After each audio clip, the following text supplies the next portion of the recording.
হরিপুরের Champahati panchayat voter বেড়ে গেছে এ নিয়ে চূড়ান্ত মিথ্যাচার এবং কুৎসা করছে বিজেপি। তারা বলছে তৃণমূল করেছে। বাস্তব হচ্ছে এই অনুপ্রবেশকারীদের বিষয়টা, যারা অবৈধ অনুপ্রবেশকারী, এটা রাজ্যের আওতায় পড়ে না। সীমান্তটা পাহারা দেয় বিএসএফ। সেখান থেকে গাফিলতি আছে বলে অনুপ্রবেশকারী ঢুকছে এবং আমরা সতর্ক বলে, রাজ্য সরকার সতর্ক বলে, রাজ্য প্রশাসন সতর্ক বলেই কিন্তু এটা ধরা পড়ছে যে কে কোথাও যদি ভোটার লিস্টে উঠে যায়।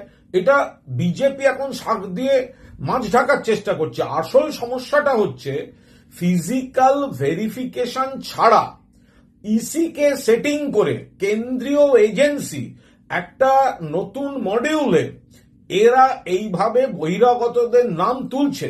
এরা কিন্তু এই অন্য রাজ্যগুলোর পর, মহারাষ্ট্র বা অমুক রাজ্যগুলোর পর বাংলাকে টার্গেট করে ভোটার তালিকায় কারচুপি করছে। ফিজিক্যাল ভেরিফিকেশন নয়। কে ধরলো? রাজ্যের প্রশাসন ধরছে।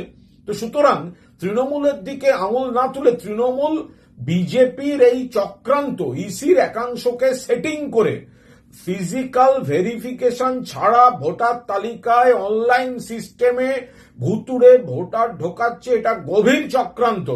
এটা মাননীয় মুখ্যমন্ত্রী সরব হয়েছেন, প্রতিবাদ করেছেন, আমাদের সকলকে নজর রাখতে বলেছেন।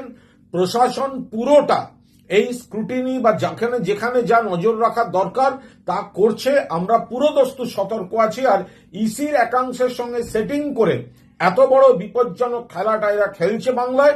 এটা কোনো অবস্থাতেই এইসব ছলচাতুরি সফল হতে পারবে না।